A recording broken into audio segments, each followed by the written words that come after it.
Hey, what's up? It's Ben Greenfield sipping a hot cup of morning brew here in Finland. I'm actually staying at a farm about 4 hours outside of Helsinki, Finland. I'm out at the personal farm of a guy who I interviewed a few weeks ago on the podcast episode, a guy named Vesi, or at least that's the nickname that he goes by. One of the fittest 65-year-old dudes on the face of the planet. He plays tennis left and right-handed. He invents special chairs that allow you to sit in a chair that I am sitting in right now. That allows you to basically simulate the feeling of riding a horse. You need to see it to see what I mean, but go listen to the podcast episode I did with him. It's at bengreenfieldfitness.com/Vessi, Vessi. But that is actually not what this podcast is about. This podcast that you're about to listen to is quite interesting. It's a two-parter. So it's technically about MRIs, magnetic resonance imaging, and things that MRIs can tell you about your body that you might not otherwise have known. In other words, you don't just have to get an MRI to figure out if you've blown out your knee or you need some kind of a shoulder surgery, but you can use an MRI to look into things like the size of your brain and an extremely accurate measurement of your body fat percentage distribution, and even, as my second guest in today's show gets into, what's called the redox potential of your body. So my first guest is Marcus Foster, who actually hooks people up with the ability to do MRIs and to use MRIs for things that go way above and beyond just medical imaging. And then in the second part of the interview, I get Dr. Jack Kruse on, and we talk about not just the health of MRIs, but also things that MRIs can tell you that go above and beyond what modern medicine even knows about, specifically this thing called the redox potential. Now, of course, while here in Finland, I have had to deal with the effects of jet lag, with the curveball that your circadian biology gets thrown when you jet, well, in this case, 10 hours outside of my normal time zone. And one thing that I've been taking advantage of while I've been here is the fact that white light, specifically blue-enriched white light, can flow through the ear canals and target and actually hit light-sensitive regions of your brain. And when you do that, the effect is that you send a big message to your body that it is morning or it is daytime, wherever you happen to be. And you can also do things like shut down seasonal affective disorder or the type of depression that people say in Seattle or Portland get. My apologies to everybody listening in Seattle or Portland, but you're so depressed, you don't even know it. Anyways, though, what this device does is it actually targets your inner ear with bright light therapy. And the device that I use for this is called a human charger. As a matter of fact, I was using it this morning right before I perched in my horse saddle chair to record this for you. And it really reduces jet lag, and it feels like a cup of coffee for your brain. They call it the sun in your pocket. It is like you have the sun in your pocket. Tiny little device. You stick it in your pocket and you put the little earbuds in your ears, and anybody listening in can get an enormous discount on this thing. 20% discount on this thing called the Human Charger. And the way that you get that is you go to humancharger.com, just like it sounds like, humancharger.com, and you use code BFitness, like Ben Fitness, for 20% off. And actually, the URL is humancharger.com/Ben, and use code BFitness. Humancharger.com/Ben, and use code BFitness. This podcast is also brought to you by a beautiful timepiece that happens to be on my wrist right now. It's called a movement watch.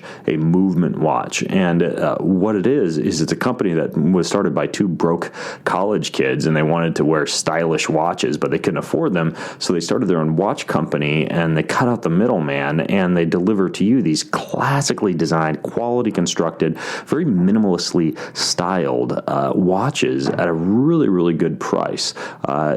We're talking about watches that would normally cost $400, $500 for under $100. Mine's white with a leather strip on it, like a leather band, and it works amazingly. Imagine that. It actually tells time. No, but more importantly than that, it actually looks good. And you get 15% off of any Movement watch with free shipping and with free returns. And the way that you do that is you go to movementwatches.com/Ben, but Movement is spelled MVMT. Right, mvmtwatches.com/Ben. You can get a watch with a really clean design, and I've been getting lots of compliments on my watch. So if you want to step up your watch game like I did, go to mvmtwatches.com/Ben. Now, let's jump into the first part of this interview, which is with Marcus Foster of Klarismo MRIs, and then we'll jump into the interview with Jack Kruse. In this episode of the Ben Greenfield Fitness Show, the most interesting thing we think is monitoring change, right? So developing and understanding how your body changes over time, naturally through aging or through some kind of lifestyle intervention like training or diet, etc.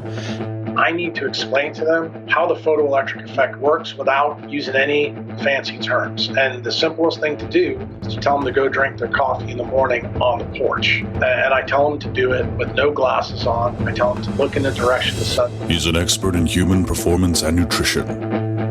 Voted America's top personal trainer and one of the globe's most influential people in health and fitness.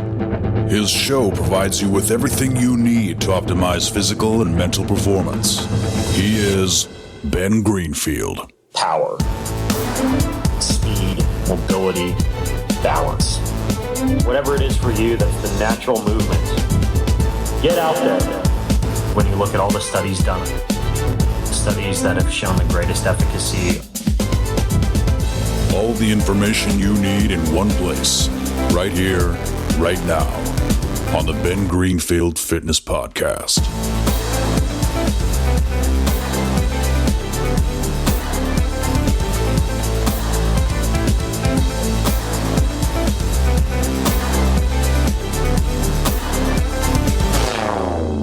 Hey folks, it's Ben Greenfield, and I guess it was about 2 months ago that I was laying in this long white tube in a London hospital, just staring at these blank white walls all around me while the whole room buzzed and hummed with this high-tech analysis. It was actually a magnetic resonance imaging that I was getting, a procedure that's known as MRI. You've probably heard of it before. But this was kind of a weird form of MRI because I wasn't injured and I wasn't sick. I kind of got recruited and immersed in this brand new form of cutting edge image analysis, basically an ultra fast MRI scan that's designed to deliver really precise quantification of things like fat tissue and muscle tissue and even your brain within a few hours. It gives you a complete analysis of the entire structure of your body and your brain, from like extremely accurate body fat percentages to body fat distribution of like your visceral fat versus your subcutaneous fat, to the nitty-gritty details of everything from your lean muscle to your brain and beyond. And if you don't know what any of that I just went over means, don't worry, because we're going to talk about it in today's podcast episode. We're actually going to take a deep dive into how you can do this type of advanced analysis on your body structure and also the future of MRI testing for things like performance and aesthetics and longevity, and not just figuring out if your knee is messed up. My guest today is Marcus Foster. Marcus was actually overseeing my MRI there at the hospital in London. He sent me all my results. We're going to go over those today. We're also going to go over how it is that folks are using MRIs these days and how you can use these newer forms of MRIs to find out a whole bunch about your body that previously wasn't available when it comes to medical imaging.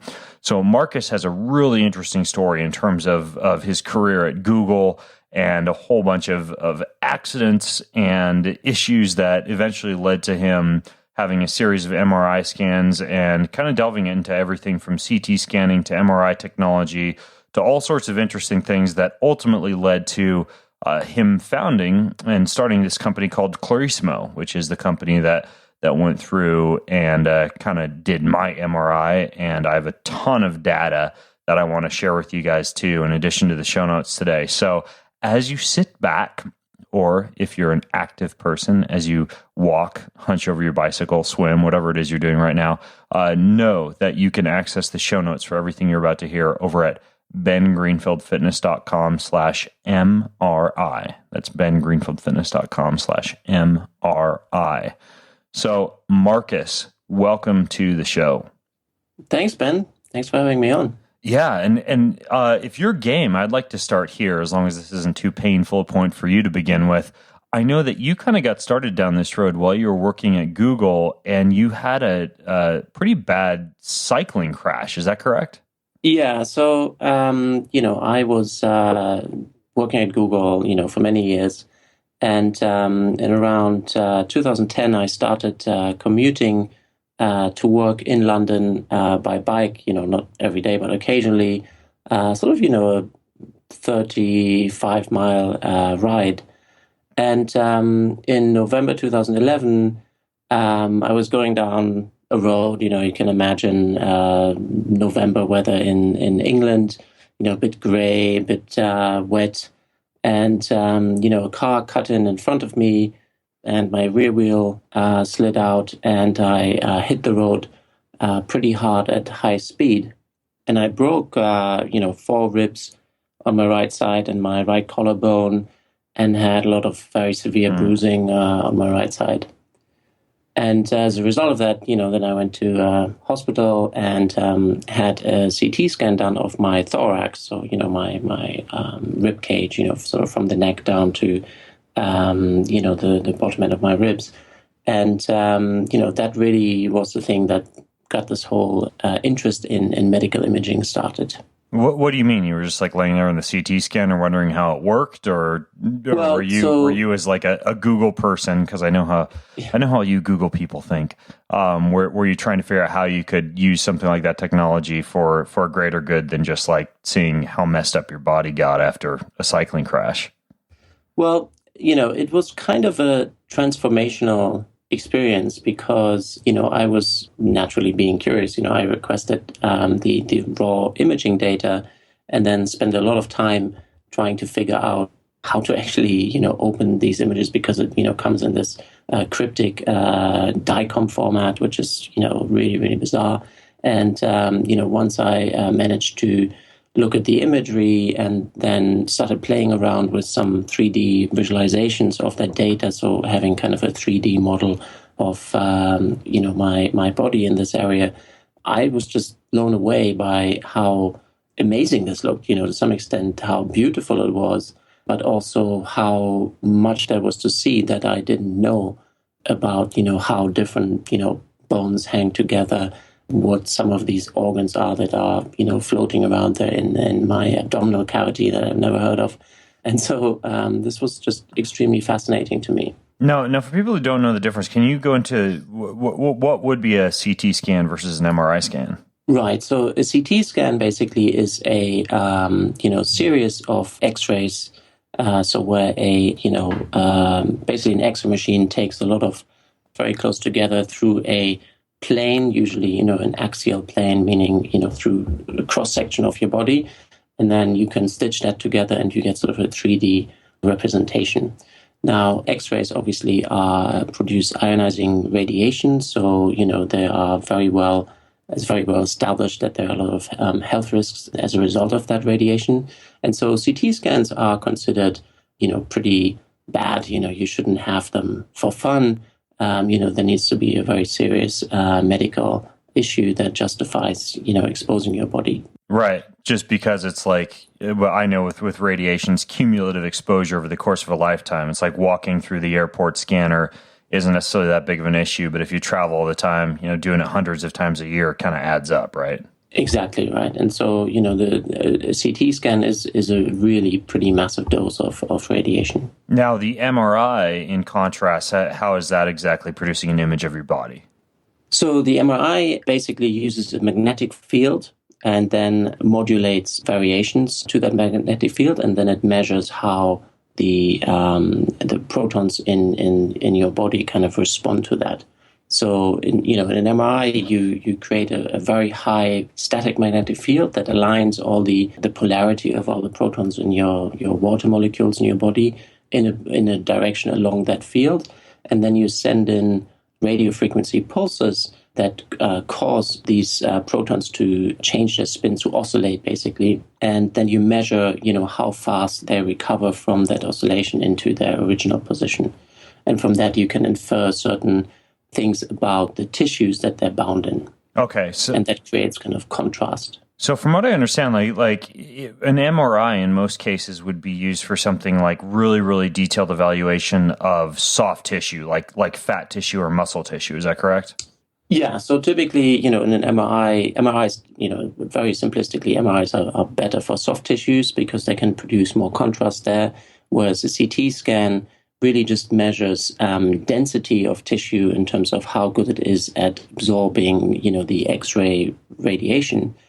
So, it's very good at, showing you bones because they're, much denser than soft tissue, whereas an MRI is much better at, showing you the differences between different kinds of soft tissues. So you got the cycling accident and you were interested in CT scanning technology. You were basically geeking out on all your CT data. And what is it that you were trying to figure out? Just like what you could find out about your internal organs? Were you trying to just like get a good picture of the human body? I mean, like, why were you so intrigued with your CT scan results?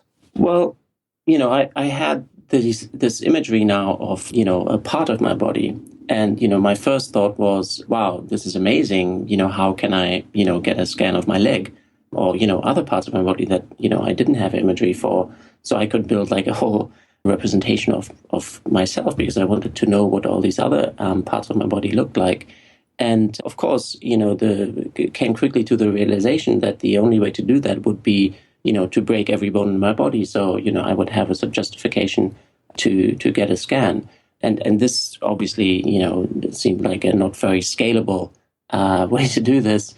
And so I got kind of intrigued by, why was it that I couldn't use, this amazing technology, that we have in medical imaging, just out of curiosity to explore my body, to understand it better. So from what I understand, you actually had like another cycling crash after that one? Yeah, that's right. So pretty much a year later, I had another accident, where a car sort of drove into me from behind, and I broke my wrist in that context. So I had a CT scan of my wrist. So I now had also a 3D model of my wrist, and I was very excited about that. And it was quite funny. Like while I was lying there on the street holding my arm, immediately there was kind of this little thought in my head, wow, now I can get a scan of my hand. That's going to be exciting. I wonder what that's going to look like. And, that was a bit crazy, actually. That's the first thing that I thought about. You're just out there trying to get hit by cars on your bike so you can get fancy medical imaging paid for by insurance. Yeah. So what happened after that? I mean, you've got a series of CT scans, you got MRI scans, but you were still just working for Google at this point, right? Yeah, no, I was still working for Google. I just got more and more interested in I was posting pictures or, that I generated of myself, on social media and stuff like that. And, it was just something that fascinated me. And then about another year afterwards, I was diagnosed with a tumor in my head and as a result of that, had a number of MRI scans done of my head. You were diagnosed with a tumor in your head? Yeah, so it's a benign tumor. It's called a prolactinoma. It's sort of a growth around your pituitary gland, which controls a lot of your, hormones. And so, it's a benign thing generally, and it's managed through medication. But it meant that I had to have these repeat MRI scans of my whole head, basically. Interesting. That prolactinoma, I actually had a guy I interviewed a couple of years ago on the podcast. We were talking about like levels of low testosterone and like hidden causes of hypogonadism in guys. And apparently these benign tumors of the pituitary gland, these actually happen in guys. And a lot of times they think, they get erectile dysfunction and low testosterone and all these things that make them wonder if they need to, eat more eggs or take some Viagra. And it turns out that they have this tumor. Is that something that you found via a CT scan? This was through an MRI scan. Okay, so you found this tumor through an MRI scan. I found it precisely for this reason that you described. That I was kind of saying to my doctor, I don't feel right, and I've had I have like no facial hair, lots of kind of odd things, had throughout my life, and I said, well, can you like test my testosterone? And he was kind of, that's kind of a waste of time, but okay. let's do it. And, literally, 12 hours after they took the blood, the surgery called me and said, I need to come in straight away and, drop everything, come and see us. Because my levels of prolactin, which is that hormone that gets, secreted by the pituitary gland, was like elevated by 1,000 fold its normal levels.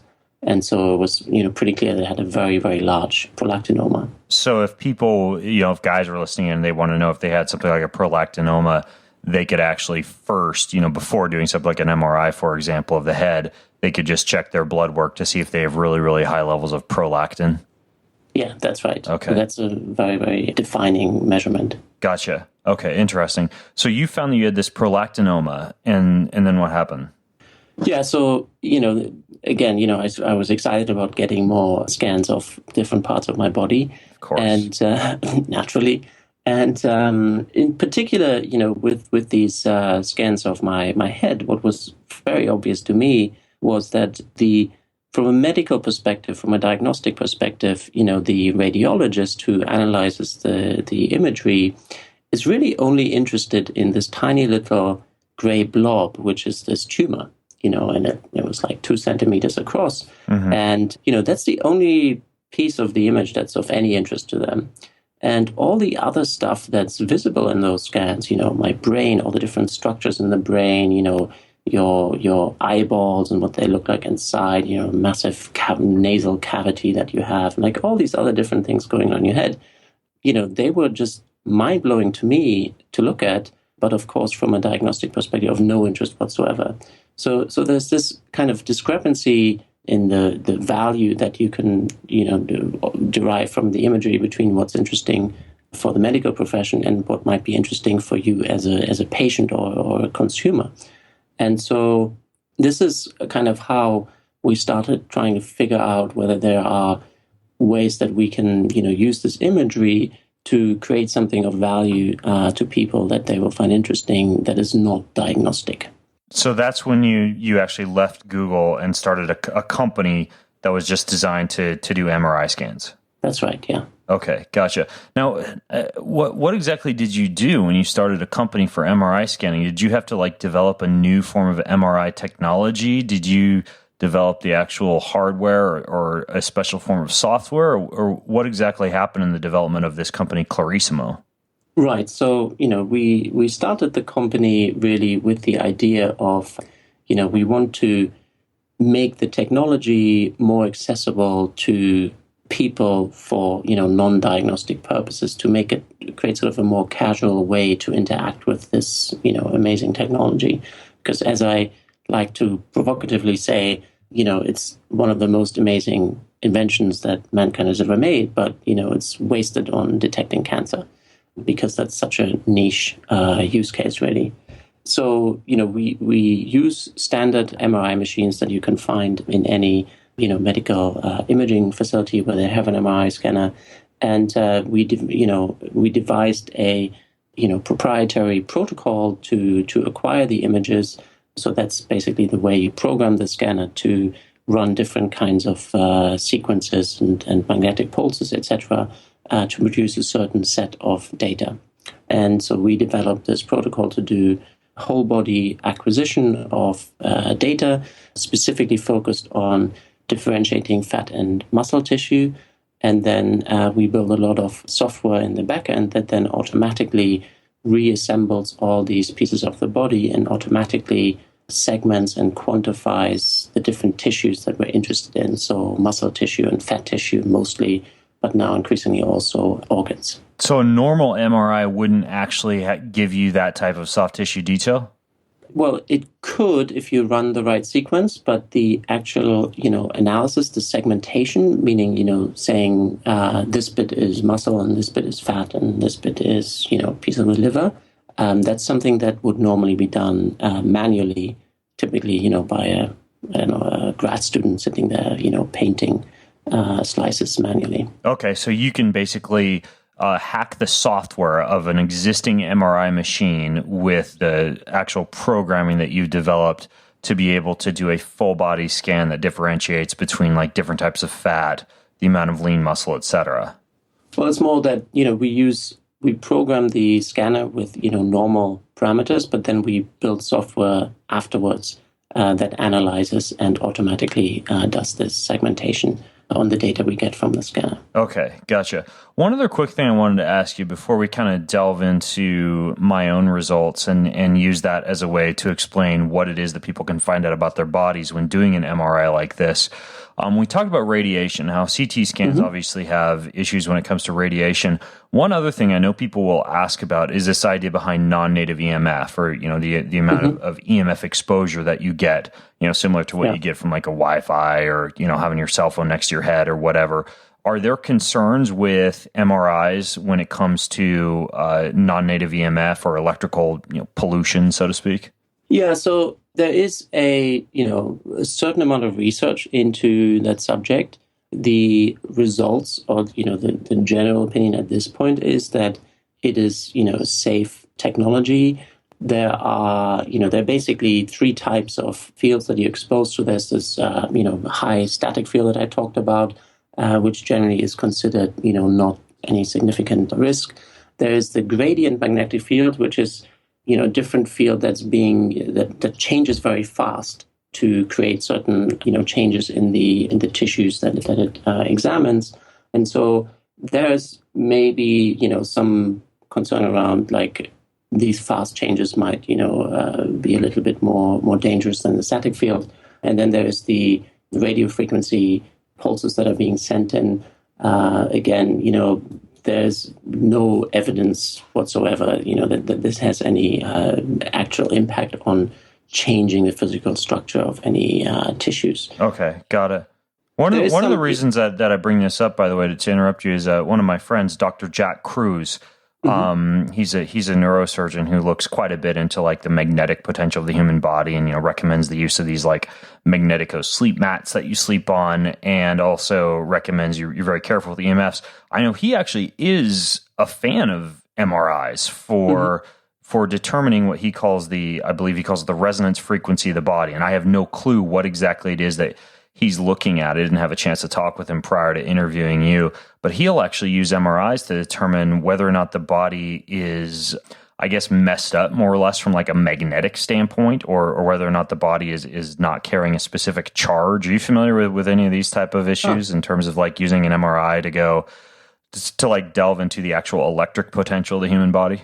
No, I haven't really heard about any of that kind of research. He has an article. It's called Biohacking Your MRI. Right. I'll put a link to that in the show notes for people who want to read this article by Jack Kruse about biohacking an MRI. But it sounds like the biggest concern would be these radio frequency signals. Like you just want to be careful. I would imagine you wouldn't want to get an MRI every day. Well, so basically it is considered so safe that you can get an MRI every day. Obviously, all the technicians who work in the imaging facility will be exposed for 8 hours every day to parts of those fields, and there is some basically people have agreed that we should do more research into the actual impact of this, but so far nothing. There's no real evidence that there are any negative outcomes from it. Gotcha. Well, over at bengreenfieldfitness.com/MRI, for those of you listening in, I'll link over to Dr. Jack's article on biohacking your MRI, so you can delve into that. But in the meantime, since we've put this off long enough, Marcus, let's go over my results. So you have this website, Klarismo. It's spelled Klarismo.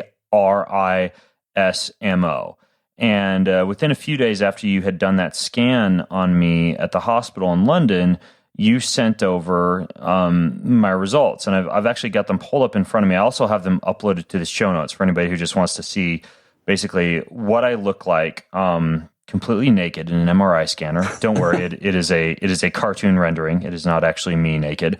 And there's a bunch of data there. So let's go over this stuff, and bearing in mind a lot of people are listening to this, not necessarily watching it.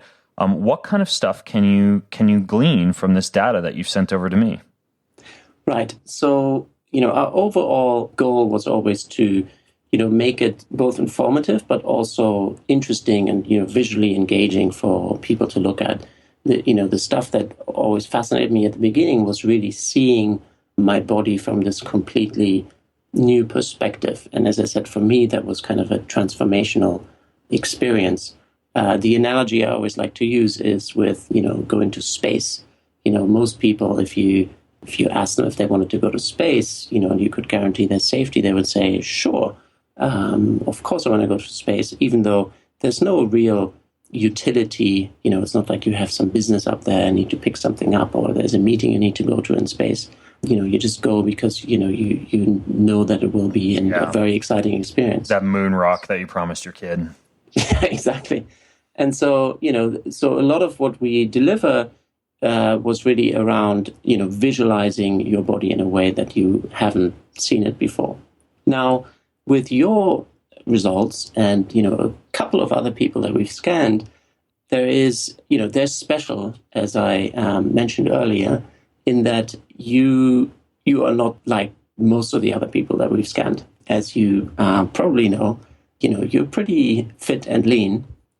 In fact, you are by far and away the leanest person that we've scanned ever. Really?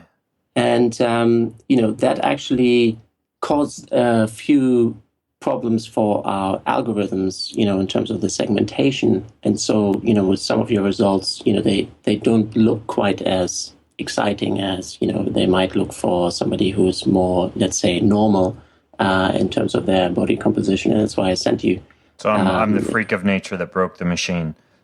Pretty much. So well, let's start there. So body fat percentage. Obviously, you can get, there are gold standard methods out there for body fat percentage, like a DEXA scan. I know is one that a lot of folks will do, or like an underwater hydrostatic weighing, or even these bod pods that you see at gyms. How does an MRI compare to some of those in terms of accuracy of fat measurement?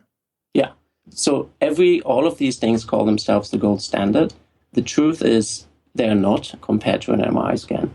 All of them rely on a lot of maths to infer things from measuring secondary values or observations, right? So, a DEXA scan, for example, basically guesses what your 3D shape looks like by essentially looking at a 2D slice through your body.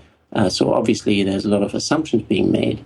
So especially in terms of, separating different types of fat tissue, so visceral from subcutaneous fat. And, just for an explanation, so subcutaneous fat is the fat tissue that's underneath your skin, so between your skin and your sort of muscles. And, from a health perspective, it's actually not that bad. It's more aesthetically relevant than necessarily for, from a medical perspective. And visceral fat is the fat that's inside your abdominal cavity, so underneath your stomach and torso muscles and surrounding your organs. And that's the stuff that's actually more relevant from a health perspective. Okay. It is luckily also metabolically more active, so you will lose it faster than the subcutaneous fat. So I'm looking over my results here. It says that my fat percentage, am I correct here, it says 2%? Yeah. Okay, so total fat percentage would be like my visceral fat plus my subcutaneous fat. That's right. Okay, and visceral fat here, it shows as relatively low, which would be, so if someone has high body fat percentage, it's not just a matter of the body fat percentage itself being unhealthy, it would be how much of that is visceral fat, which would be unhealthy, versus how much is actual subcutaneous fat, which would be less of an issue.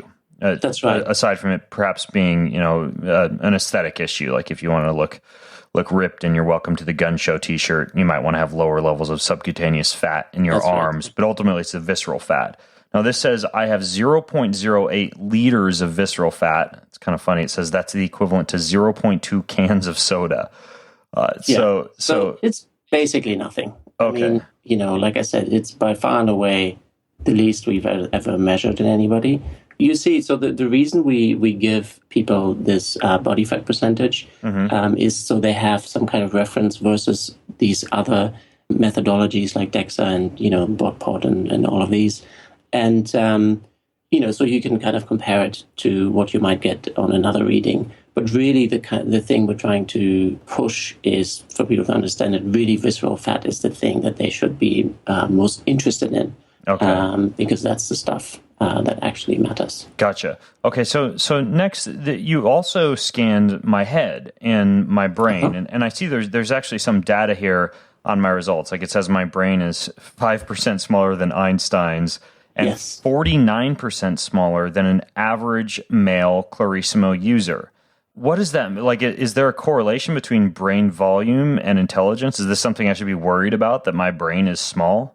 No, you shouldn't be worried about that. There is no established correlation at all between brain volume and intelligence. It's obvious from the fact, for example, that women's brains are smaller on average by quite a lot than men's brains. Really? Yeah. I didn't know that. Quite significantly. Interestingly. But women are obviously not less intelligent than men. We're not suggesting that. So in terms of the actual data, when I find out this data about my brain and I look at these images that you have here of my brain, it's kind of funny. You have like my hat size on here along with all my clothing sizes. I guess that's one side benefit of an MRI scan is you know your exact clothing and hat sizes. But what else can I find here? I mean, there's a lot of cool cross sections here of my brain. There's a lot of images of my brain. But is there anything, I guess, like playing devil's advocate here? This all looks like interesting facts, but like where's the utility in terms of the brain scanning data? I think definitely, the brain scans are mostly, novelty.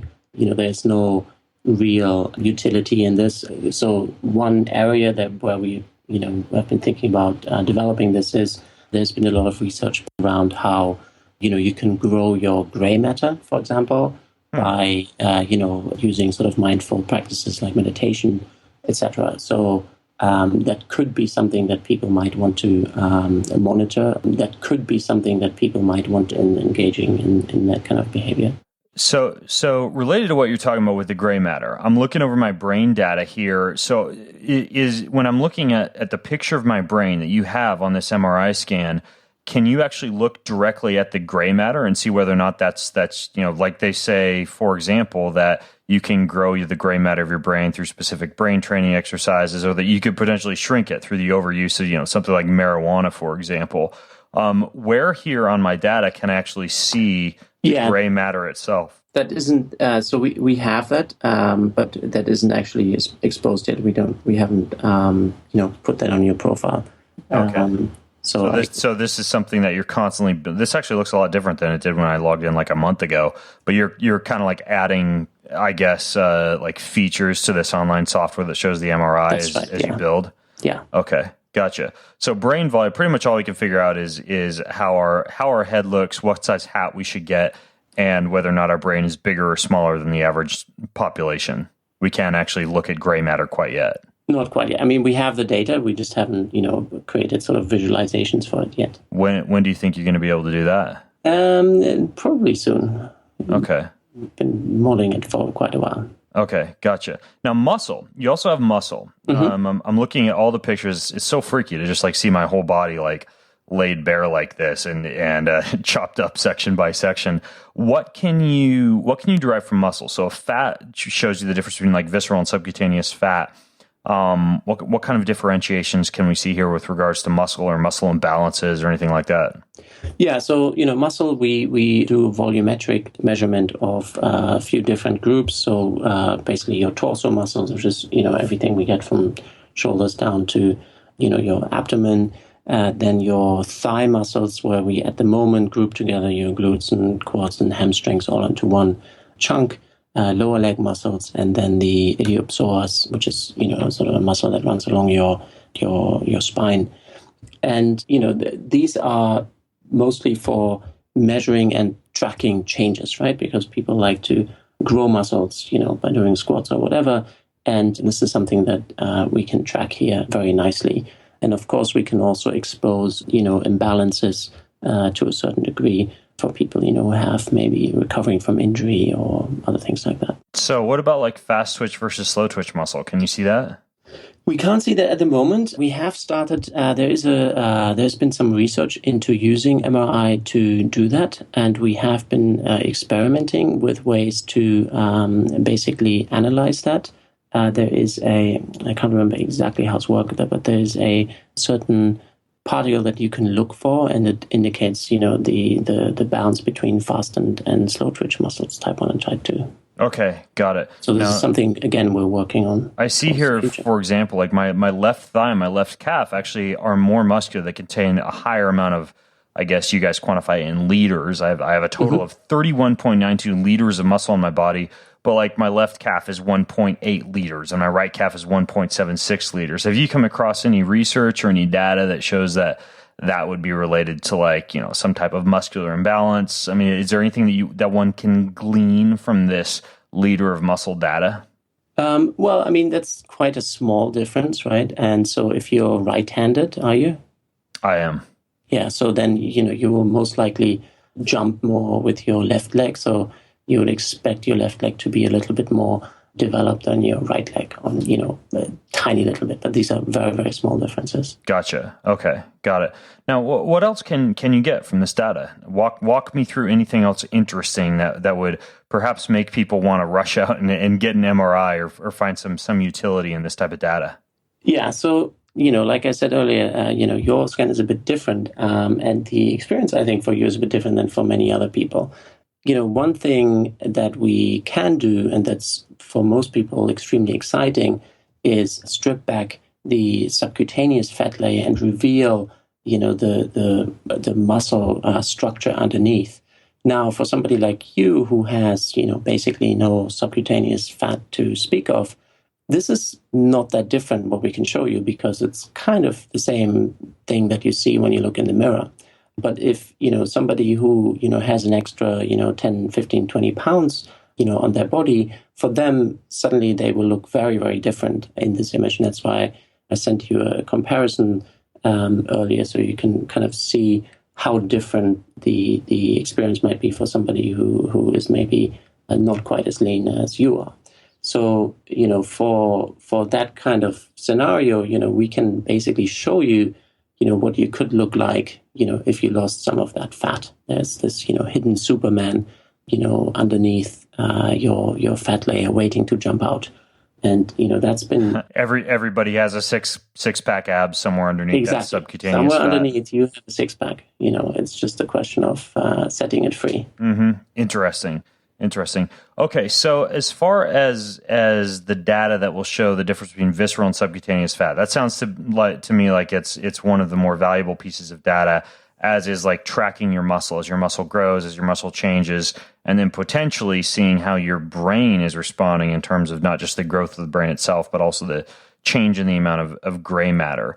What else? What else is interesting about this type of MRI testing, or what will we be able, do you think, to be able to find in the future using this special type of MRI testing? So definitely the most interesting thing we think is monitoring change, right? So developing an understanding how your body changes over time, naturally through aging, or through some kind of lifestyle intervention like training or a diet, etc. And, what we want to be able to do and sort of starting to work on is being able to then also predict, how your body will change if certain things happen. So, imagine, you have two scans over, with a year apart and you've gained 5 pounds of, weight in certain areas, mostly fat, for example. Then, we would love to be able to tell you, hey, if you keep going like this, in 3 years, this is what your body's going to look like, and give you a very real representation of that.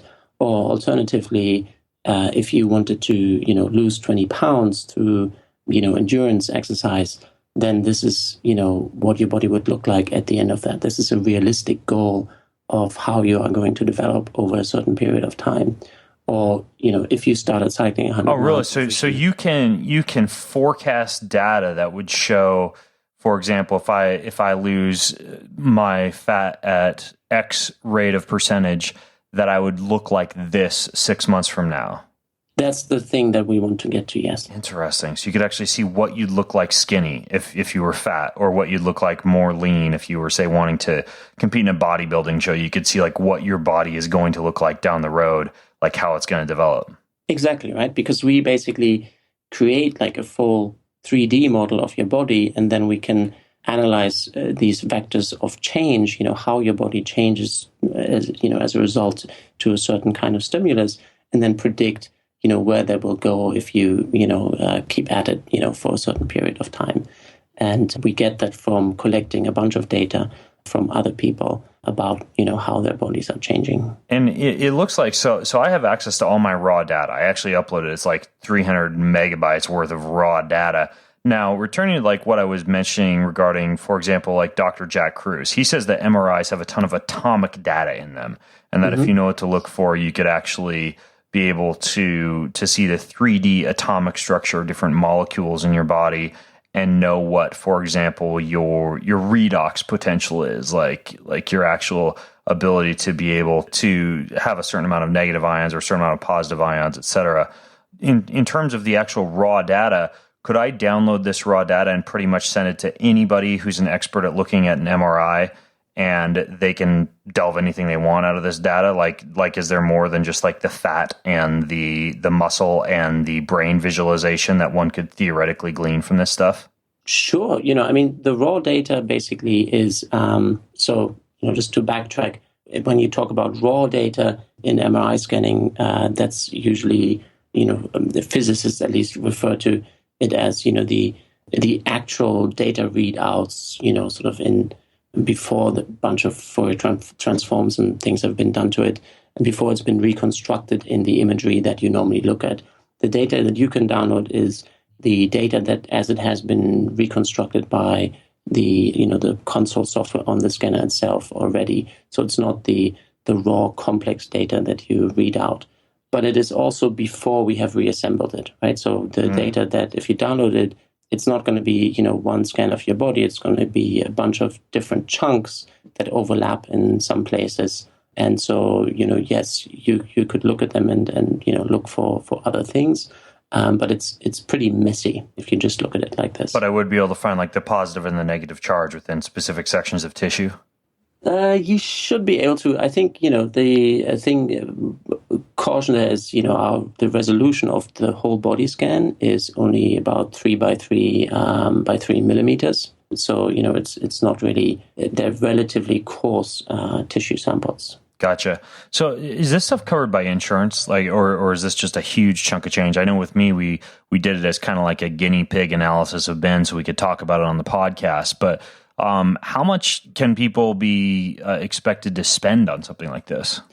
Yeah, so we have been offering it sort of in the range from like $99 to $199, maybe $249 US dollars. That's less than what I expected for an MRI test.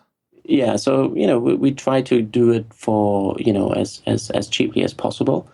The fixed cost of an MRI machine obviously are pretty high. They cost sort of around $2 million maybe with all the extras, and so it's kind of a big asset for people to buy, and so it is relatively expensive still at the moment to rent time on a machine.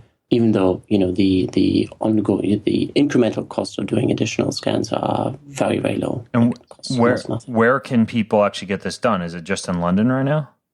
So at the moment, we can scan people in London and Los Angeles, and we're looking to restart scanning people in the Bay Area as well. Okay, cool. Interesting. Well, for those of you listening in, I am definitely uploading my results here to bengreenfieldfitness.com/MRI for you to check out, because it actually is a very, very cool way to visualize the body. It goes into way more detail than, say, like a DEXA scan does. And I may, in a future podcast, also... if I can get a guy like Jack Kruse to look at the results of this, delve more into how you can tell the redox potential of the human body using something like an MRI as well. Because I think, if you're listening in and you're one of those people who does things like uses like earthing and grounding, or if you drink like, reverse osmosis water, or you're very careful in terms of like your mineral intake, or you're into like cold thermogenesis for increasing your positive negative ion balance, or limiting the amount of Wi-Fi you get exposed to, all that stuff. This might be a very cool way to actually see how that stuff is impacting your health as well, and your cellular potential. So all sorts of cool stuff, I think, when it comes to the future of the use of something like an MRI for delving into fat, muscle, brain, and a lot more. One last question for you, Marcus. As you build out the ability to be able to utilize this data even more completely, to find out things like gray matter, do I have to go in and get scanned again, or do my online results, kind of like 23andMe, for example, just change as the technology gets updated? Yeah, I mean, as much as possible, we will, anything new that we do, we will try to make available to all the existing users who've had scans.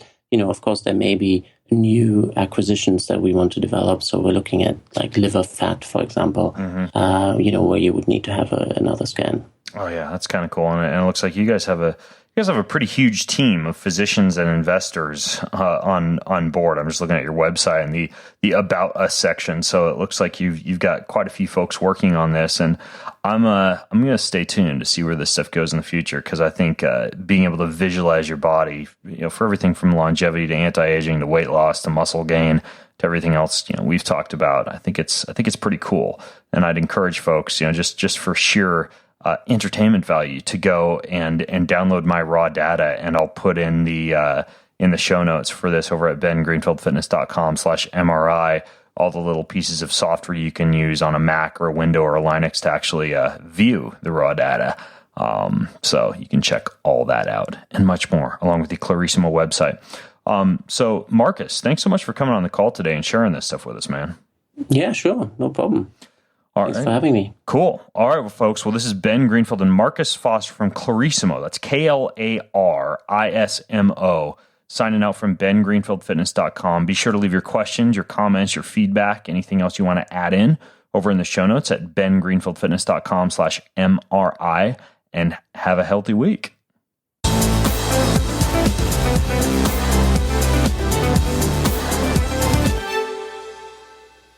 Hey, Ben Greenfield here. I hope you're waiting with bated breath, whatever that means, for part 2 of this podcast interview. Now, before we jump into part 2, I wanted to alert you to the existence of this special company that takes any fit people and hooks you up with extremely good rates on life insurance that are rates based on the fact that you're a fit and healthy person living a health-conscious lifestyle. So what this company, they're called Health IQ, does is they use science and data to get you lower rates on life insurance. So if you cycle or weightlift or swim or run or do anything else active, basically what they do is they figure out a way to get you a better rate on life insurance. And the way that you get that is you go to healthiq.com/Ben, whether you're a professional bowler or an exercise enthusiast or a weekend warrior or a recreational worker outer.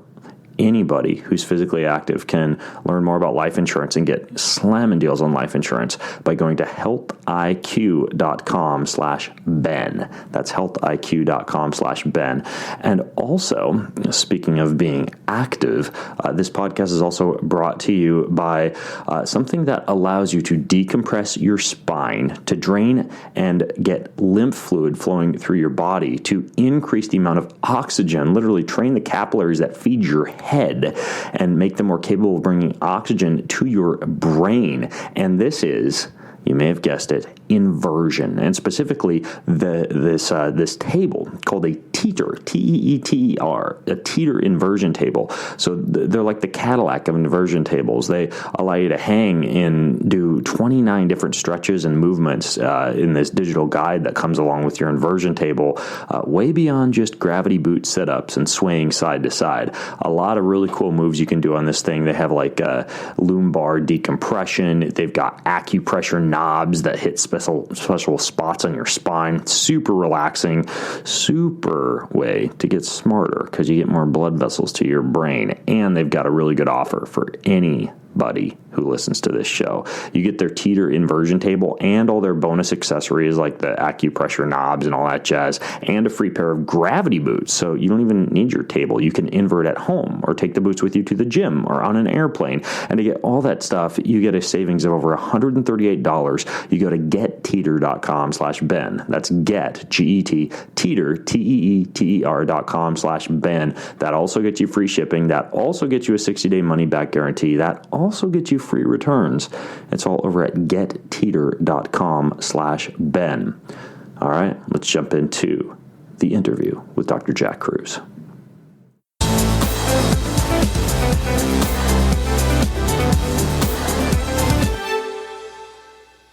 Hey guys, it's Ben Greenfield, and you've already learned a little bit about MRIs, how they work, and what you can use them for when it comes to 3D volume renderings of the human body, looking at how much fat is in the body or how much muscle is in the body, or looking at specific areas where there might be anatomical issues.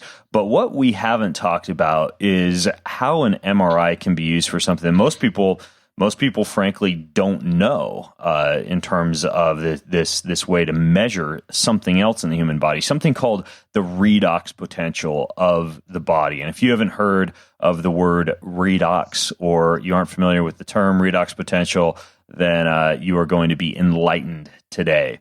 You're also going to be enlightened about how exactly MRIs can tell you a little bit more about what's going on in your body from more of a quantum mechanics standpoint.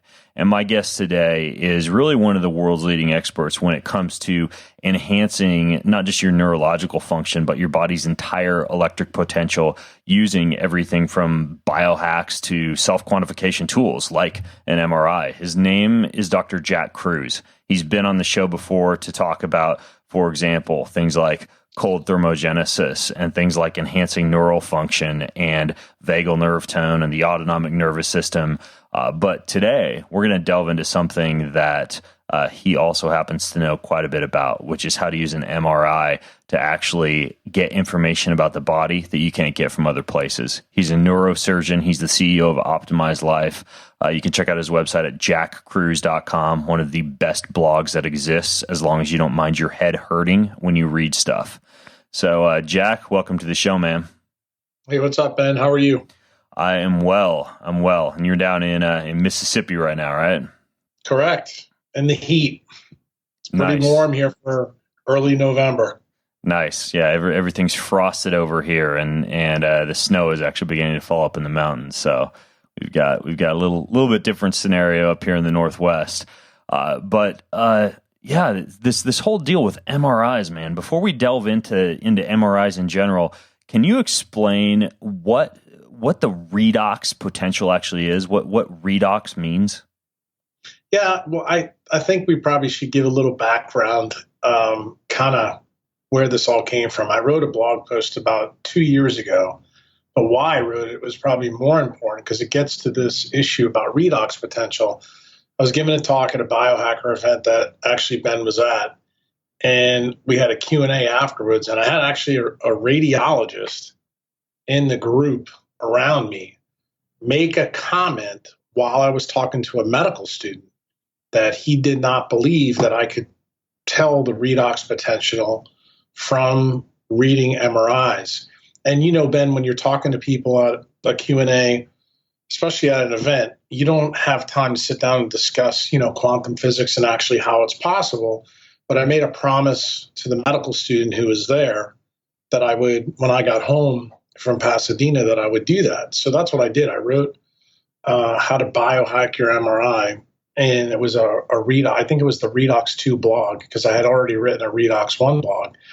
And the redox potential, simply stated, is the amount of voltage that's present within or within certain parts of a cell.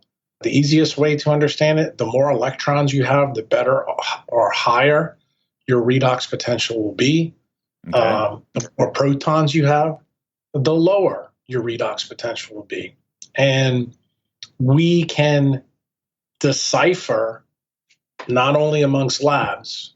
If you look in the first Redox RX blog that I wrote, I think I gave 30 different ways to, give an insight to your redox. But I didn't really talk too much about the MRI. And then in the Redox 2 blog, all I talked about was actually the redox and how it relates to MRI pictures that radiologists and neurosurgeons get. Me as a neurosurgeon, just about every day I'm in practice, I probably look between 30 and 50 MRIs per day. Wow.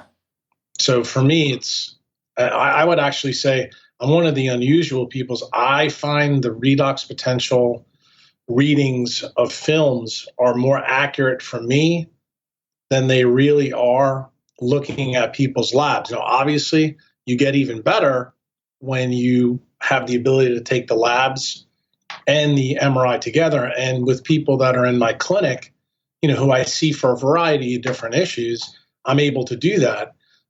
Several of people who are members at my site, I have a lot of physicians who are members at my site.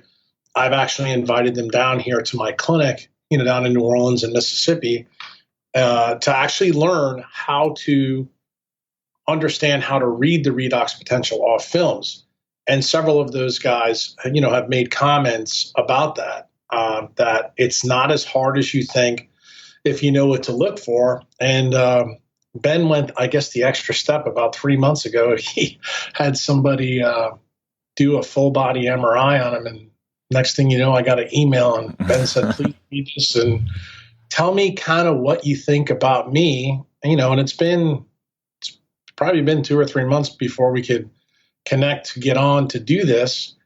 And I remember I actually sitting here in front of me, I have the original paper from when your people connected to me, the 3 things that I wrote down, looking at your MRI. And to be quite honest with you, I thought when you did this, I thought it was going to be a complete waste of time because, when you and I spoke together in London, I made the comment that you're one of those guys that I think redox potential is really good because you do a lot of things to protect yourself that are correctly. I think eventually, as the decades go up and the heteroplasmy rate increases, you may have a problem. But I was surprised to see there was 3 things on your MRI, and I didn't know really the reasons why these things existed. But the funny part, and even Ben doesn't know what I'm getting ready to say, I figured out what Ben's problem was literally about 2 or 3 weeks ago when I was looking at his Facebook page. And then it dawned on me what the cause of the problem was on the MRI. Okay, well, let's let people wait with bated breath on that for just a second, because I wanted to back up real quick, Jack, just to make sure that we put this in the correct light for people. Redox potential. You're saying that low redox potential is not a good thing, and you said low redox potential was due to excess proteins, right, or excess protons? Yeah, it's too many protons. Yeah. Remember, protons are another way we call pH, and pH links directly to, Gerald Pollack's work, which I know you're familiar with, which is the exclusion zone inside a cell. And the exclusion zone directly is one of those other redox potential measures. And that directly ties to other effects in the cell that I probably haven't talked to you with, but we may get into it later. Okay, gotcha. So if someone has a low redox potential, what kind of things are they going to notice? Like why is that a bad thing from a physical standpoint? Well, I mean, the real big issue, let's make it really simple. Think about AAA, like where Ben is now. He said it's cold. So if he goes and tries to start a snowmobile up that he hasn't, used since last year, it may not start. Well, the reason it may not start is because the battery in the snowmobile has a low redox because it has no water in it. So in a human being, dehydration would be one of those signs. Or what's another sign? Loss of libido, loss of erectile function, loss of lubrication, small ejaculate size, changes in your skin, your hair, your nails. The big one that I always look for, and I know you do too, is poor sleep. Since I see much older people than Ben normally does, because he's dealing with, generally fit athletes, so he's looking for certain things. I see cataracts are a huge clue. Reflux, GI reflux is another big one that I see. In terms of sleep, I ask about dreaming and how people dream. If they dream, it's usually a sign that they have a good redox. When they come to see me as a physician, one of the first things I look at is their potassium level, and I look at their BUN and creatinine. For the reasons I already mentioned, BUN and creatinine level is a measure basically of how hydrated or dehydrated somebody is. So it also gives us an insight into how much ATP they're able to generate in their mitochondria. In fact, potassium is probably one of the most important labs that I use with an MRI. And that's part of the reason why you'd probably be interested in that, because for every 0.3 milliequivalents that we drop on a potassium level below 4, we're losing about 100 milliequivalents inside the cell. And this doesn't sound like a big deal to you guys now, but you have to realize we're dealing with atomic sizes in cells, and potassium has this ability to glue water together. And as it glues water together, it basically allows it to become, for want of a better term, a polarized layer of water in the cell. And the real key thing with that is most people don't know that sunlight, unlike all the man-made light that we're around, is unpolarized. So that means that our cells are designed to polarize sunlight in order to break it up and do some interesting things with the frequencies. But the main thing that may be new for you and your listeners is that polarized light in a cell gets utilized by a nonlinear aspect of light called the Faraday effect. And the Faraday effect is an optical magnetic effect inside cells. And really all you need to know about it probably right now is that it is the wireless system, the wireless power grid inside a cell that allows you to turn sunlight into voltage that powers the redox potential in cells. And one of the proxies that we use as physicians and now scientists are beginning to use, like Gerald Pollack, is looking at the size of the exclusion zone of water. Right. And that's the key. And you know, Pollack is up your neck of the woods, Ben, and, you know, he's told you many times that the key thing with the exclusion zone is the net negative charge in it. Well, that goes back to the first 2 sentences you asked me in this podcast. We're back to net negative charge, which was electrons again. So these are all semantics. And once you begin to put them all together, they begin to make a lot more sense for people. Yeah, and if you're listening in, and if you go to bengreenfieldfitness.com/MRI, I have a link to an excellent article that Jack has written called the Redox RX, which kind of delves into what you would feel if your redox potential were low. Some of the things that Jack just talked about, like the quality of your hair, skin, and nails, and loss of libido, loss of lubrication, and poor sleep, and a lot of these things that can be caused by a low redox potential.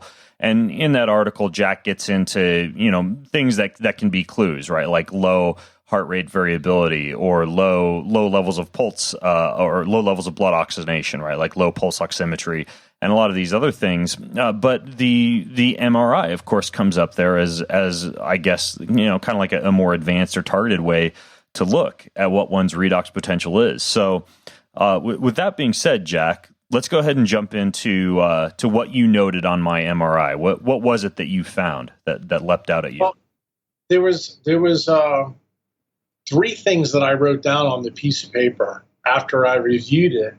The first one was I noticed an abnormality in the maxillary sinus. And the funny thing was, I wasn't sure which sinus was truly abnormal because it looked like there was an injury that occurred to one of them. The second thing that I noticed, between T1 and T4, your facet joints definitely had a change. I wouldn't call it a pathologic change, but a change that I didn't see in the facets in the cervical spine or down in the rest of the thoracic spine or in the lumbar spine. And that surprised me because I know how fit you are and all the things you do. And I was like, why would he have 4 vertebrae where he's got facet disease and not anywhere else? And then the only other thing I saw, and I thought this initially was an artifact, was your right rotator cuff. I saw some abnormalities in the ligaments and the water content in the joint, especially one of the tendons in there called the supraspinatus. And I noticed that your right deltoid was a little bit smaller, at least on the MRI. And I think it was because there was less water in it. And I wasn't sure because, you know, I mean, Ben, you have to fess up here a little bit too and tell some of the your listeners. Ben didn't tell me about nothing. This MRI. I just sent him my MRI. Right. He just sent it to me, and I don't know Ben's medical history. I don't know anything about it. And I really thought when he sent it to me that he was looking to figure out, was there something on there, you know, related to his, you know, endurance training and all the things that he does. But those were the things that stood out for me. And, that, like I said, that was about 2 or 3 months ago. Then I completely put it to bed. Ben and I haven't actually talked in a while. And then he contacted me this week and said, "Hey, man, let's do this podcast." And it was so ironic. I was looking through Facebook one day, and I saw you doing some kind of freaking yoga pose where you were putting your hands up like this and that. And I looked at it and I said, "Son of a that's the reason why." It turns out Ben's got this big, huge red tattoo between T1 and T4 on his back. And he's got a tattoo over his right deltoid, which I didn't know until I saw that picture. Interesting. And then one of my members actually, Ben, clued me in on the third thing when I kept mentioning your maxillary sinus, that you apparently had some kind of eye fracture.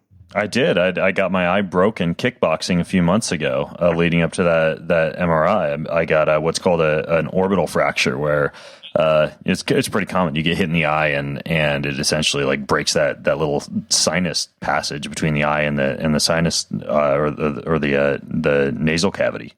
Right, and I didn't know that. Although I say I didn't know that, but I kind of did know that, because apparently how I got reminded of this was you posted about this. You posted a picture of your eye, and you had a subconjunctival hemorrhage, and you asked me what it was, and I actually said on your Facebook feed, I said, "Dude, that's a blowout fracture." And I had forgotten all about that, and one of my members actually brought it to my attention. I said, "Shit, that's the reason why his MRI looked the way it was." So, from that standpoint, that's really all I picked up on it, but I thought it was kind of cool. It's very interesting that you picked up on that without knowing about it. But even more intriguing to me is what you just said about tattoos. Why the heck would tattoos affect one's redox potential or affect the health of say, like joints or the hydration of joints? Well, that's pretty easy. Remember what we just talked about earlier, that the way our body gets filled with light, most commonly that people understand is through the eye, but the other way is through the skin.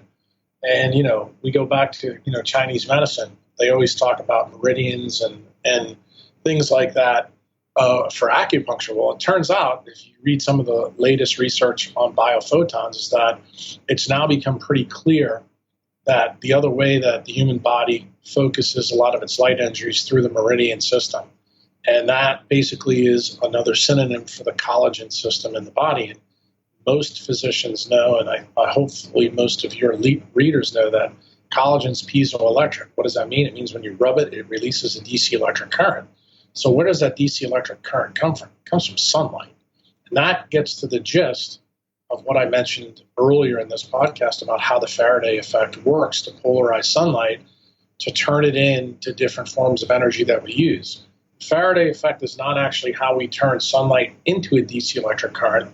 I've actually covered that with you before, but that's a big part of why DHA is really important within the eukaryotic cell membrane, which is also one of the ways that we increase that, redox potential.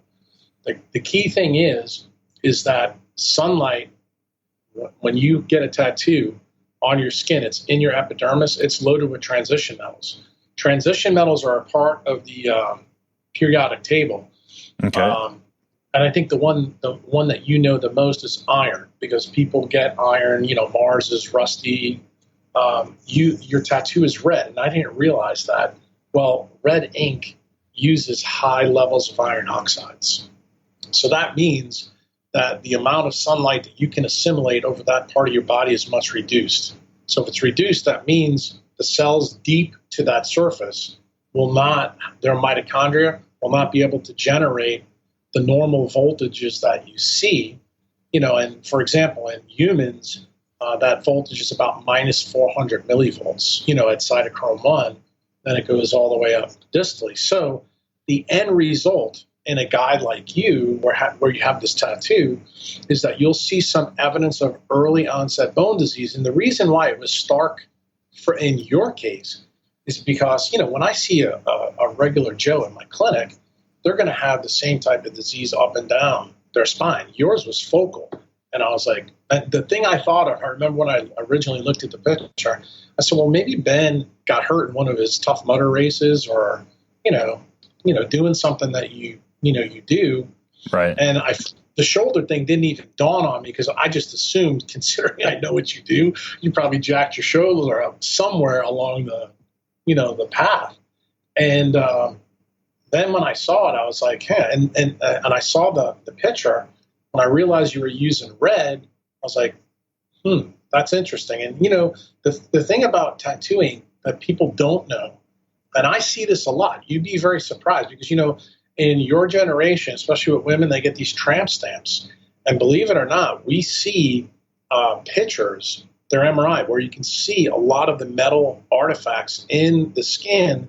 And immediately below that, you'll see changes in the bone, the ligament, and degenerative disc disease is one of the most common things that we see. In fact, in the Quantum Facebook group that you and I are both a member of, there's 2 huge threads in there. And I actually put pictures in that thread of the MRIs where you'll actually see the degenerative disc disease adjacent to the tattoo.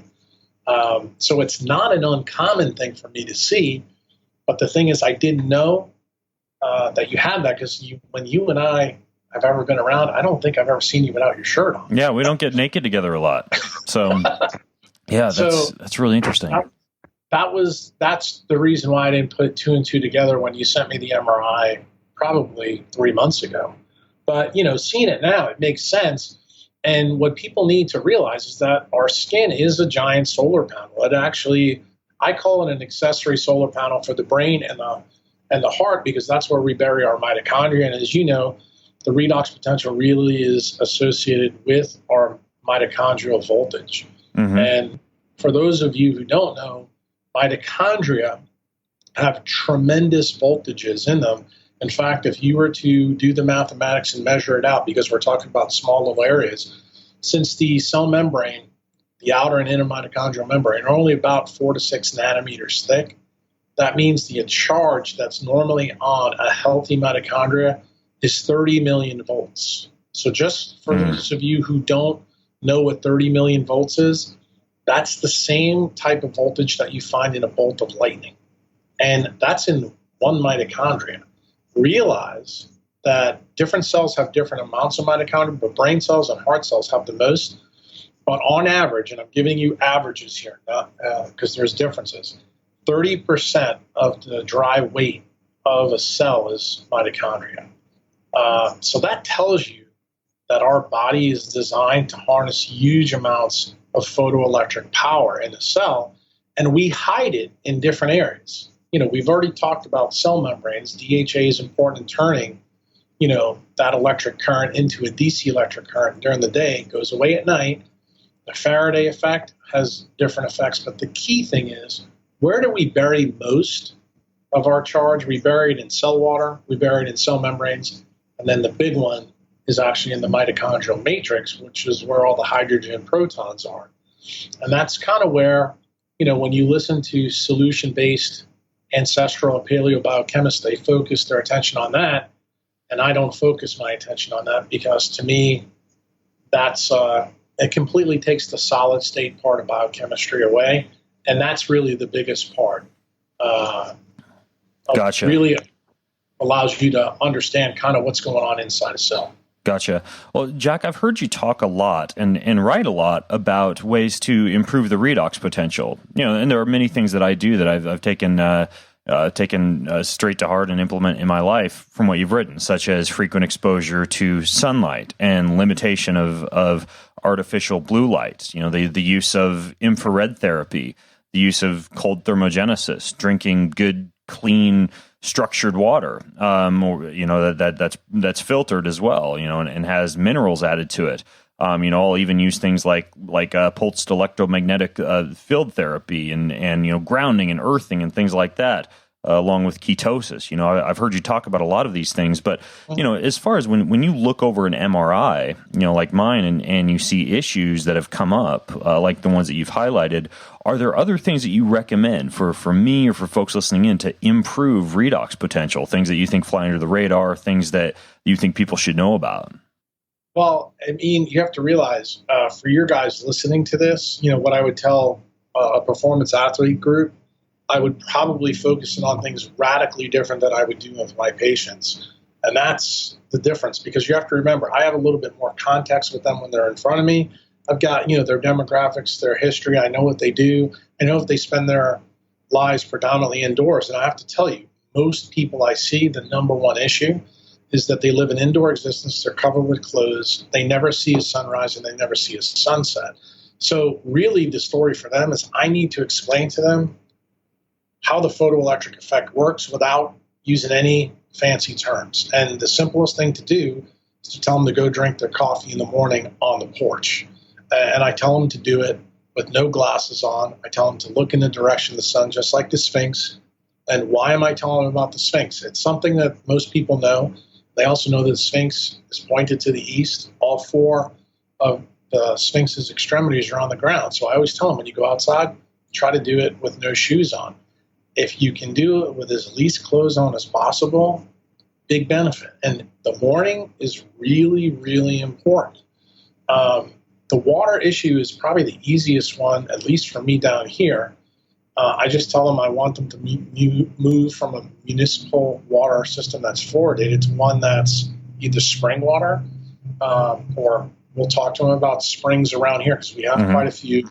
But they'll just go to the store and buy the water that's commonplace down here. And we're fortunate here. We have a ton of water, so that's not an issue.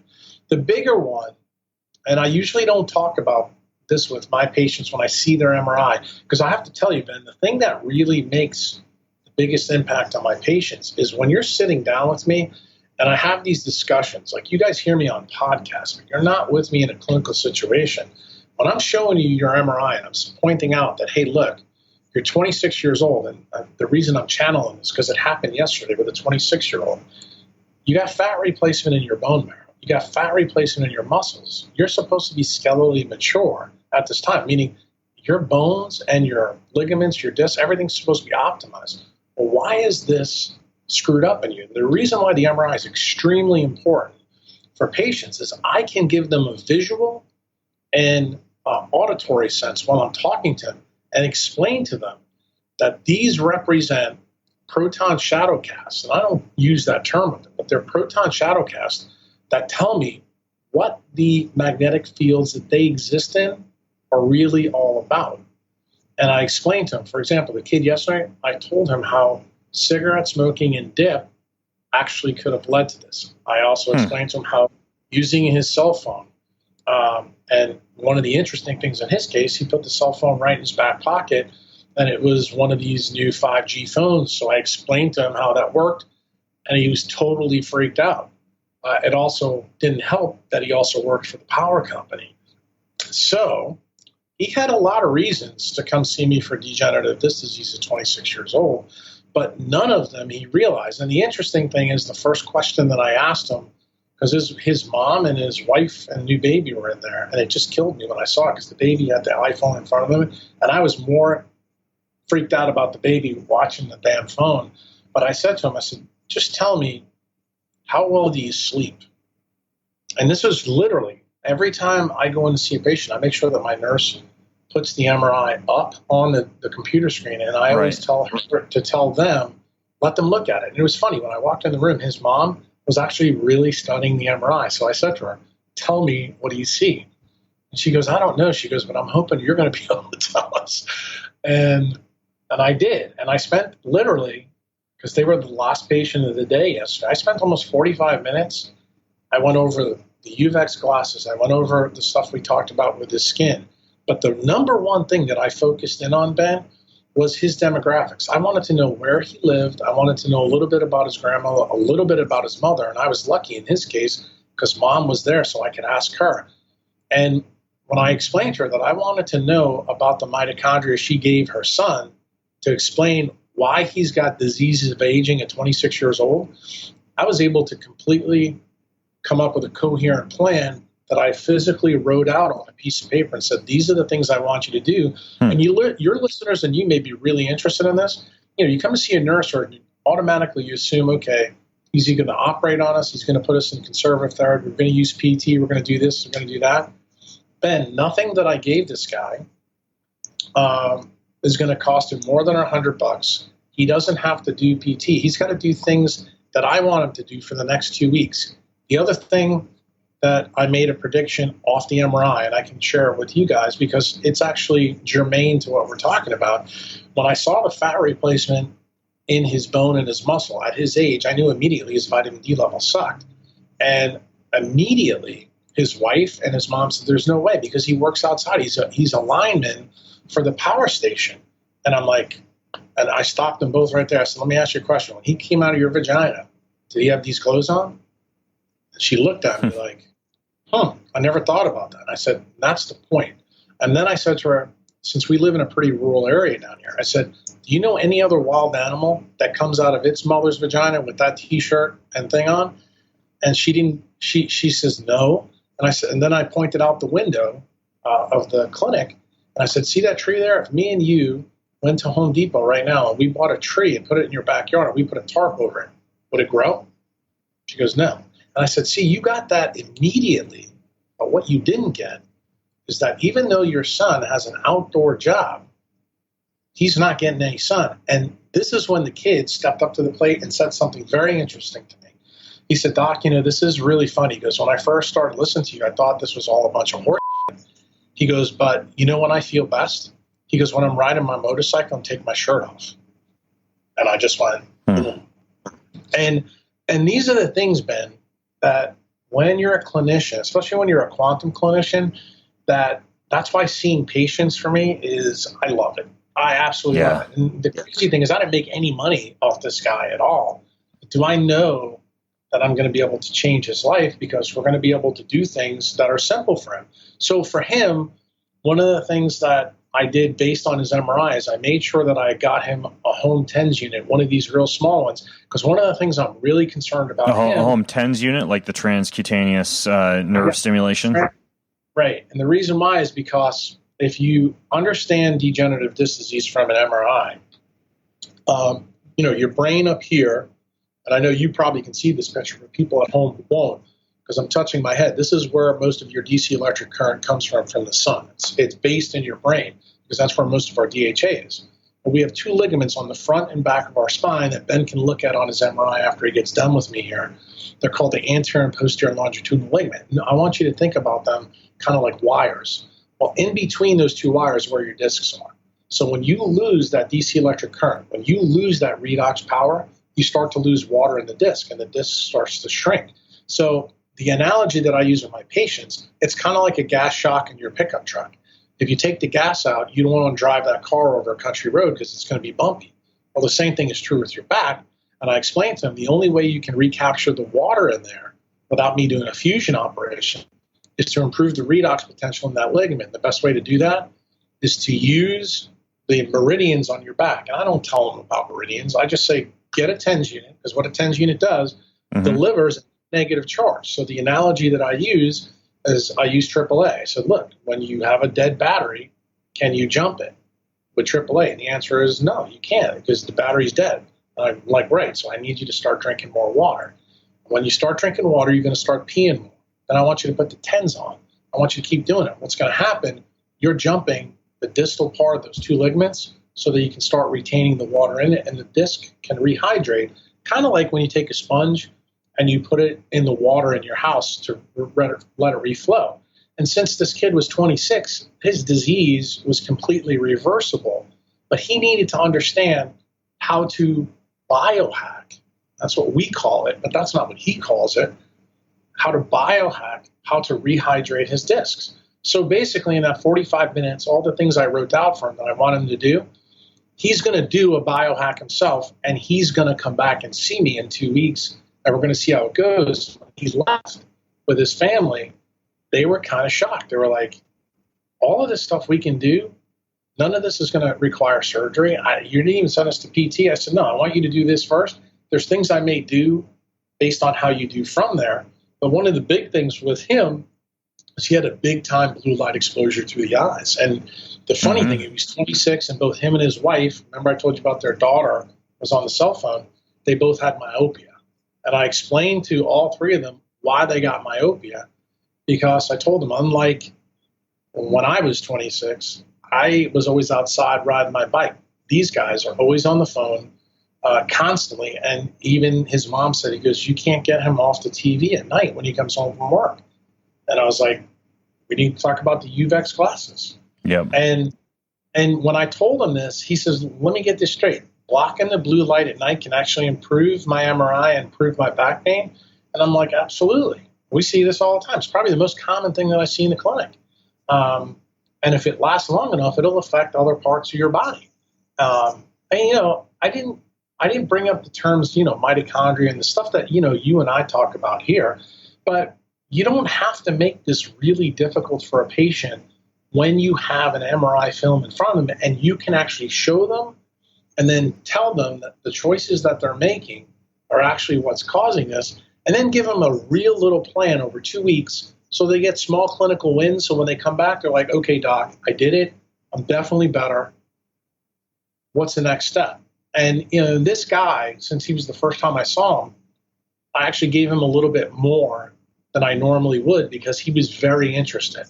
And that's when I explained to him I wanted him to go to his primary care doctor and get his vitamin D level, because I explained to him, how do I look at a vitamin D versus just about anybody else that you've probably ever interviewed? Looks at a dead battery. I want to know based on where the latitude is. Here the latitude is 28. Well, this time of the year, November, I want my patients between 50 and 60 nanograms per deciliter. I told him, I said, if your vitamin D level is 30 or below, I'm probably going to have to use this TENS unit on you, and I may even have to use some other things on you, like red light therapy, to improve your situation. And also tell me how long you're going to have to stay in PT. I said, if you're below 15, then we got a real problem. Then the TENS unit's not going to work at all. Right. Why? It goes back to what we said before about AAA. You can't jump at dead battery. And that's when I would probably start ordering some of the labs we talked about earlier. I'd want to know what his potassium is, his BUN and creatinine. And the reason I'm concerned about that with him is because he works for a power company. And that means his kid's around humongous electromagnetic fields, and he doesn't know about it. And he kind of does, because when he works on these lines, they make him wear the best way I could describe it is kind of like armor. And he says, Doc, there's a lot of times when I'm around the 740 kilowatt power lines, he goes, I can feel the hair on the back of my neck stick up. And I'm like, I said, dude, the hair on the back of your neck is like 2 or 3 centimeters away from where that posterior longitudinal ligament is. So that kind of explained to me the whole picture that I was seeing, because when you look at the picture and you look at the kid's age, you go, there's something clearly.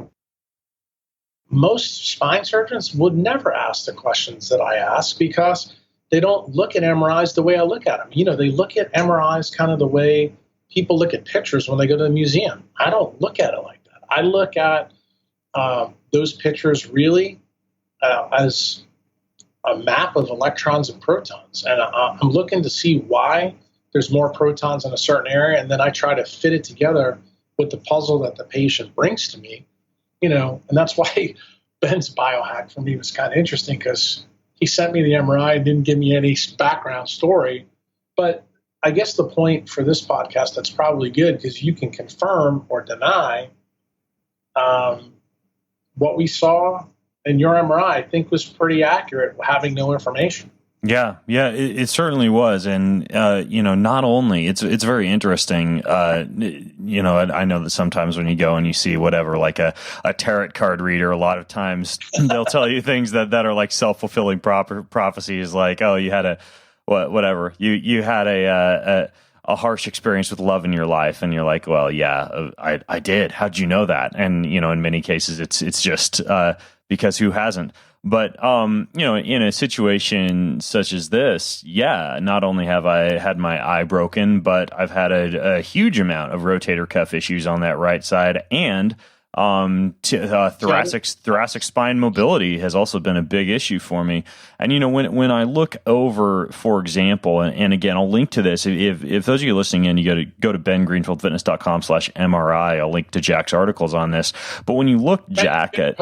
Are you going to put your MRIs up on this blog? Yeah. Because Be kind of cool. Yeah, they're going to be there for people to download and see as well. But I mean, like your shopping list, for example, Jack, for fixing one's redox potential is, the type of things that I think a lot of people who have listened to this podcast for a while will know about. For example, not only like handheld electronic pulse massager units like you just talked about, but like reverse osmosis water or structured water with a higher pH, grounding shoes or earthing shoes. The book The Body Electric by Robert Becker. You even have something I use every day now that I've been using for the past few months, the 810 nanometer infrared intranasal light therapy device. I mean, I swear by that thing. I'm glad you brought this up, because now we can get to a Ben Greenfieldism that you need to know. This is going to be a biohack for you, Ben, and this ties directly to your result. I don't know if I'd want you to use that. How do you like that? And why is that? Well, here's the thing that people don't know. You know that cytochrome 4 and 5, cytochrome 4 is called cytochrome C oxidase. It's a heme protein, meaning that it absorbs red light. The ATPase also is a red light chromophore. So those two proteins, the way I think about things, those are red light antennas.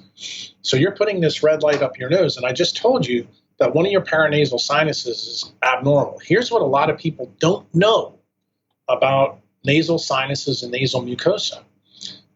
They make nitric oxide. And guess what? When you put too much red light in the nose, you actually can cause problems with the bone and the teeth around that area. And here's the thing, Ben, and this is one that I hope you do in biohack. There's a new device. It's not that new. It's been out for about 2 or 3 years that we use in asthma for kids that have asthma. It's a fractional NO nitric oxide device called Neox-Mino. And I believe you spell it MINO.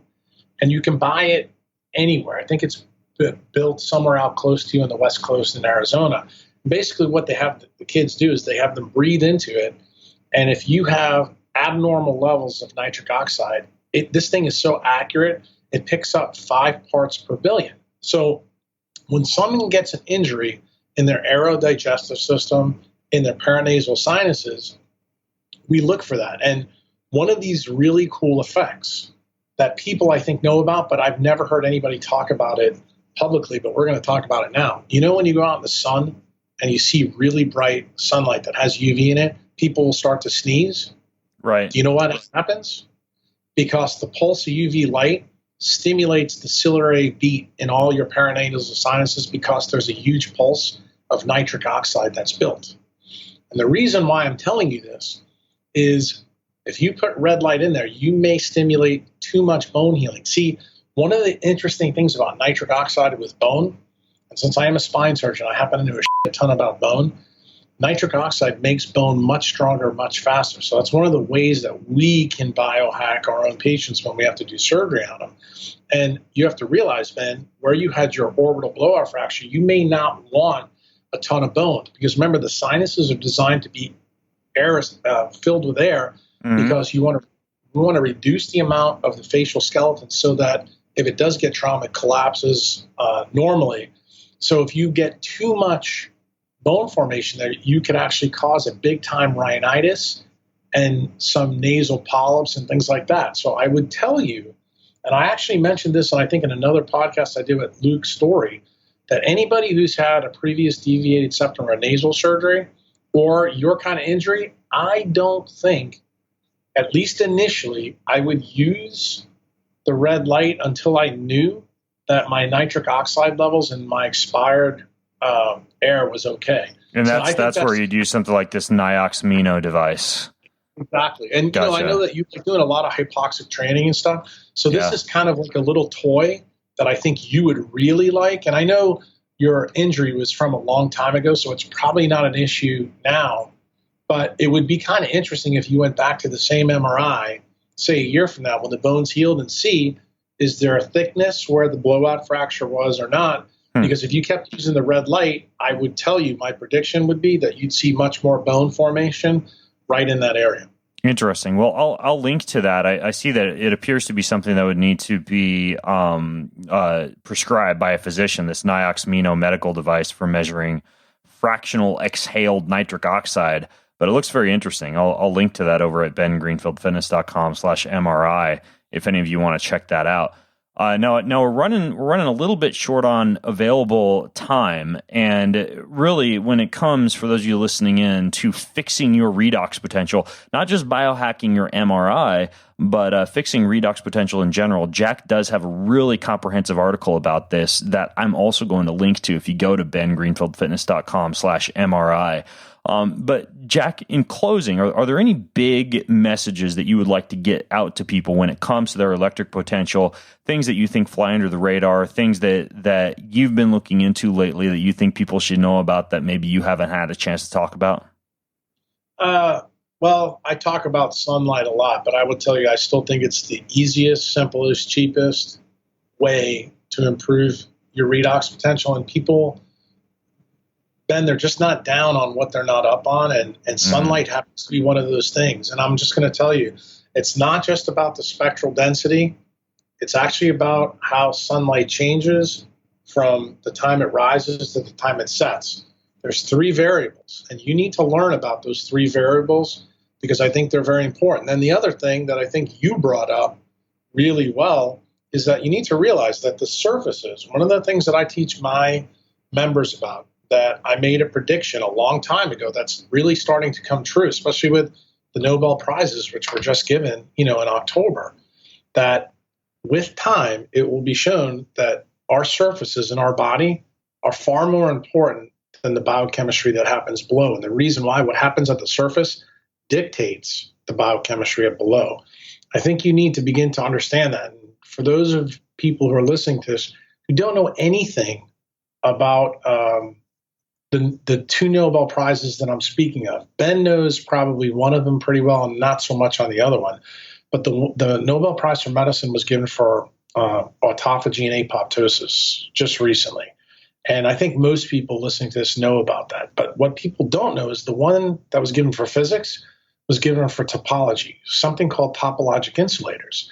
And what people don't realize is that topologic insulators in biology are actually what determines apoptosis and autophagy efficiency. And to me, that's the most interesting part of these 2 Nobel Prizes being given in the same year, because even the Nobel Committee doesn't realize this. And I've been talking about this a lot with my members, and I have a current blog post. You don't have to worry about reading it, but there's one thing, Ben, I would tell you, take the GIF off the blog post and put it in the show notes and let your people see it. It basically is a GIF of a picture that shows you all you need to know about a topologic insulator. Basically, it's a 2-dimensional thin sheet that has 3-dimensional waveforms in it. And when you see the picture, it's in my Time 25 blog post, and you look at it, you'll begin to understand really how your skin works and why tattoos can affect it, why sunscreen can bother you, why sunglasses and contacts and things, that we use, you may want to start thinking, maybe this isn't such a great idea. And I think down the road, when this science becomes mature, because right now it's really only talked about in physics and also in biophysics, but it's very clear that topologic insulators and understanding how we can improve our own, like for example, melanin and eumelanin in our skin is the number 1 topologic insulator that talks to our mitochondria. And this blog post was, or I should say that podcast was about the redox potential. Well, how do you recharge your mitochondria? Well, one of the main things that you use is you use melanin and eumelanin to take sunlight and charge yourself up. It's just like, having an electric car and going to Whole Foods and plug it in. That's how I want people to start understanding, because when you begin to see how these connections go, the story is very simple. Reconnect with nature. It doesn't have, the physics doesn't have to be, at the tip of your tongue. I want people to know, I want you to go back and do the things that we're designed to do, because too many of us have gotten too far away from that. And we've become too beholden to gadgets and things like that we use to biohack. And I know it's cool and things like that, but the longer I've been in this business, the more I'm starting to realize that there's downsides to it. And, maybe to end this with, Ben told me he wanted to ask me a question about, did I feel that MRIs were safe? And this will probably open people's eyes. If you would have talked to me probably 3-4 years ago, my answer would have been unequivocally yes. But some biohacks that I've done on myself have now caused me to question that. And the reason for that is, if you understand how MRI is generated, we use a uniform magnetic field, but we send pulse radio frequency to offset the tilt of the protons to measure what we call relaxation phases. And it turns out there's now data in the literature that show even those small little pulses of radio frequency can actually liberate metals in our body and do different things. And believe it or not, when I did some MRIs on myself a couple of years ago, I found that I had spikes for a couple of days of certain metals in my body. And why am I concerned about that? Well, not only do I have amalgams in my mouth that I refuse to take out, but that's for a totally different podcast. But I also do spine surgery on people where I use, different types of implants. So it turns out that one of the metals that we use is called titanium. And it's the reason we use it, it's a transition metal. It's MRI compatible. It does cause some scatter, but not too bad. Believe it or not, there's now data in the dental and the medical literature that show that we're starting to see free titanium in people's blood. And the crazy thing is, if we image people too much, it seems like the amount of these transition metals show up in the blood. And for those of you who think this is total bull, I'll just remind you that the contrast media that radiologists use for MRIs is called gadolinium. Gadolinium is a rare earth metal, and gadolinium is paramagnetic. But gadolinium also has another key effect that Ben asked me about my beard before we came on. This is the effect that I'm biohacking right now. It's called a magnetocaloric effect. And gadolinium happens to be the one metal on the periodic table that has the biggest magnetocaloric effect. So the question is an open one for me right now. Are MRIs completely safe? I think they're way safer than CT scans and some of the other things we do, but I can't give a definitive answer yet because I follow the data. And it pains me almost to say this, but for the last 4 years, I have really limited how much and how many times I will order MRIs, especially in people who I know have implantable metals in their body. So that means, knee replacements, hip replacements, even tattoos. And that's part of the reason I bring this up, because people don't think about tattoos as, metal implants, but that's effectively what they are. And I just figured we end on that because I think it'd be interesting for people to think about, and, they can start looking into these things yourself. But that brings you straight forward to what I'm kind of doing and thinking about now. Interesting. Very interesting. So maybe I just need to go get these tattoos lasered off and call it good, or avoid getting additional. If you do that, you need to hack it, because I've always wanted to, when someone does that, to see what the effect would be on their plasma. My prediction is you would see a pretty big change in your redox for a short period of time, because I think you would liberate tons of transition metals. Yeah. Interesting.